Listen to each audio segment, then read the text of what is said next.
Everyone has an opinion about Canadian federal politics. Oh, yeah. Watch for yourself. Hi. Hi, I just have one question. Okay, so Sorry? We're with Rebel News. Sorry, we don't talk to Rebel News. Why don't you speak to Rebel News? You know, Rebel News viewership is on the rise right now. CBC viewership is downhill, so it kind of seems like Canadians seem to care a lot more about Rebel News coverage and seeking accountability from politicians. Why won't you speak to us? Sorry. Thank you very much, though. Thank you. It doesn't seem like the Liberal government's doing a pretty good job right now. Cost of living's on the rise. You yourself admitted to foreign interference. We're good, thank you. So why do you continue to support them? Take care. Is your pension more important than the lives of Canadians? Your pension that you'll be receiving next year, $1.2 million? Nope. Mr. Singh, why do you continue to support Justin Trudeau and Canadians? You know Canadians aren't happy with Mr. Trudeau. Why do you continue to support him? You're yourself, you're not happy with Trudeau. Bye. Good to go? Mr. Singh, what's more important, your pension or the lives of Canadians? Is it with Jonathan? Tell me, sir, what's more important, your pension or Canadians? Hey gang, what's up? Just Aaron right here. Comments period Canada. So Rebel News is one of my favorites, but they're asking the questions many Canadians want answers to, followed up by a number of questions by MPs of the Conservative caucus that are driving it home, asking the questions Canadians want answers to. Let's check it out. Not to allow cuts to occur to our health system. We've signed... Thanks, Minister. I didn't say anything about cuts. I asked you for a number. How many doctors will we be short in this country by 2028? Well, I'm not going to engage in a hypothetical. I think that trying to guess what that number might be, I imagine that you have... So once again, you have no clue. That's what you're telling Canadians. I would say, Mr. Chair, I'm not here to play Jeopardy with you. If so you have these... So if you have... Very clear that in the Arrive scam, there are all kinds of players who play all kinds of different roles, and you've demonstrated yourself to be a liar. You've lied before a parliamentary committee on multiple occasions. You even undertook to provide to me this information 16 months ago. You and I had this exchange. 16 months. And so you want us to believe that you're going to provide us with that information now that you've been asked again. NDP Liberal Prime Minister, he's not worth the cost or the corruption of his $60 million Arrive scam. The Prime Minister's favorite scamster told the House yesterday that his home had been raided by the RCMP for his role in this latest scandal. But he also told the House that the NDP Liberal government hasn't asked for a penny back of the ill-gotten gains. Now, the House has ordered it. Why hasn't this Prime Minister enforced it? When will Canadians get their money back? Mr. Speaker, I'm not sure if the honourable member is aware, but our fiscal markers are very strong. That is a AAA credit rating by an independent, objective observer. That is the lowest debt-to-GDP ratio in the G7, all the while we will continue to support vulnerable Canadians, something that they refuse to do on the other side of the House by voting against $10 a day childcare, families and seniors every single time. Mr. Speaker, the hypocrisy is palpable. Mr. Dewan, very straightforward question. Are you still protecting Minister Mendicino, now known as MP Marco Mendicino? Yes or no? No, I have no reason to protect him. Then why would you say that emphatically in a text message? Why would you give the illusion that you want to say more, but you can't? No. Than many Canadians with cable, canteen, and a beautiful gym.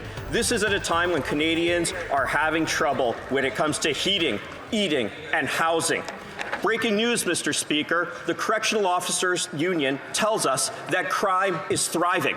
Not on the streets, but in jail, with drones dropping drugs and serious weapons. When will this government realize that violent offenders shouldn't have access to these things? Who's running corrections?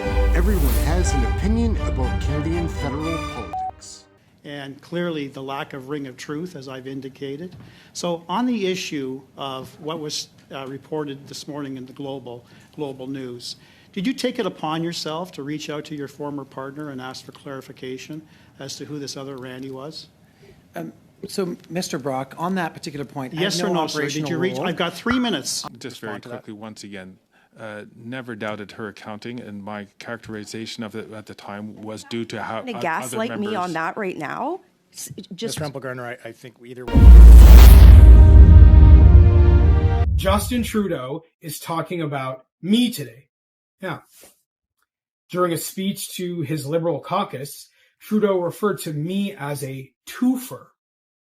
And now, Pierre Poilievre's new candidate in Durham is a twofer. Now, I'm not exactly sure what that means in reference to a human being. Being influenced by, quote, misinformation and disinformation by the American right wing. And these comments could have been made just as easily to Christian parents, Jewish parents, Hindu parents, or Sikh parents. There's a fundamental disrespect that the Prime Minister has for the rights of moms and dads. Ministers are acting like all other Canadians and examining their own pocketbooks. That was your quote. Do you believe that Canadians have examined their pocketbooks and have decided that they can spend more the way you have? Is that really what you're thinking? That they are examining their pocketbooks and are making the decision to spend more and can spend more as you are? I don't think they are. What would you like to tell Canadians on that, please? I asked you simply for a number. How many compromised MPs are there? Mr. Chair, Mr. Cooper knows very well, and I get the theatrics. He's very good at that. I think he should be perhaps given a gold star for theatrics. But he also knows... Minister, this is about as serious as it gets, that we have members of Parliament working for hostile foreign states. You won't release the names. At the very least, Canadians deserve to know how many MPs are compromised. How many? Mr. Chair, through you, I'll repeat the answer that I gave to Mr. Cooper's colleague. The release of that sensitive, highly secret intelligence information is governed by law. I think Mr. Cooper knows very well that Minister, with respect. Point of Mr. order. Chair, I was trying to answer the question. Minister spreading disinformation because in committee admitted he hadn't read the contracts. Wow. But I've read both, Stellantis and VW. And do you know what's not in them? Any requirement that jobs at these plants be Canadians only. Canadians don't believe this, Prime Minister, and since I've read the contracts, I don't either. The NDP Liberals are hiding the truth. If this Prime Minister has contractual job guarantees, he will have no problem proving me wrong. That's right. Will the Liberals release the contracts, yes or no? What I see here is about 80 pages of training materials on anti-racism. And I start specifically with Global Affairs Canada. I know that you have a long esteemed career at Foreign Affairs, but 80 pages of anti-racism and all of the terms you can imagine and all of the sort of myths and facts that, frankly, in my opinion, in some cases invert history. But not a single mention of anti-Semitism in any of these documents. Liberals knew that the carbon tax was costing Canadians billions of dollars. They knew and they covered it up. The cost, $25 billion a year. That works out to $1,800 each and every year cost for every single Canadian family. You wonder why it's hard to pay for things? This is why. If the average Canadian went into work and lied and covered something up, they'd be fired. Will the Prime Minister fire this radical environment minister who tried to cover this all up from Canadians? He's a failure. The Honourable Minister for the Environment and Climate Change. Mr. Speaker, if anyone should resign in this House, it's the people who are misleading Canadians about the benefit of carbon pricing. 25 billion tons of black pollution in this country because of carbon pricing. We have a plan to work with Canadians to help them better prepared to face the impacts of climate change. They have nothing. No plans for adaptation, no plan to reduce the amount of pollution, and no plan for the economy, Mr. Speaker. If anyone should resign, it should be them over there. In December, on the 4th, you announced that 800 jobs would be cut from the CBC, 600 individuals would be fired, and 200 vacancies would not be filled, totaling 800. At that time, you were asked whether or not executives would be given bonuses for 2023. You said you weren't ruling it out. When you came to this committee, you confirmed once again that you were not ruling it out. In fact, you confirmed that a decision would be made by the end of March. Now it's May, and so I'm curious. Are you going to be awarded a bonus for 2023? As I said at the time, Madam Chair, as I said at the time, we have a process which is very rigorous. After internal deliberations with the Board of Directors at our June board meeting, once we've had a chance to present the audited financial statements, there will be a discussion, and we will inform employees at that time of the decision that is taken. Leader of the opposition and his family have one of the best health care plans in the country. I met a mother who told me she could barely think about anything except for how much the medication and devices cost her daughter with diabetes. She was 3 or 4 years old.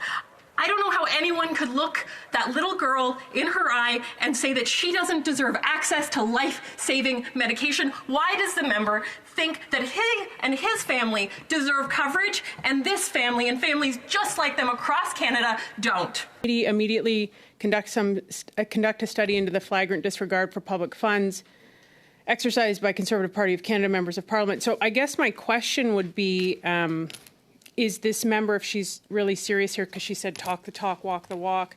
So I was hoping we could add a couple of amendments, obviously, to the Prime Minister's $6,000 a night mystery or $6,000 a night stay in London, as well as his very extravagant trip to Jamaica that cost taxpayers. I'm not sure how much that was, but I mean, if we're going to walk the walk and we're going to talk about being very mindful of taxpayers' money, I think we should be adding that into this study. That's it, guys. Aaron, comment period Canada. So we're having fun here, learning all about question periods and what is going on in Canadian federal politics. It is a mess. It wouldn't seem we can get any straight answers. That's why you should like and subscribe. We're bringing you the best content as often as we can. That's it. I'm Aaron. Thank you for watching this video. Like, share, subscribe, get notified, all those fun things. Comment. I love the comments. Always respond. Check me out. Test me on it. That's it. We'll catch you next video, guys. Later, gang.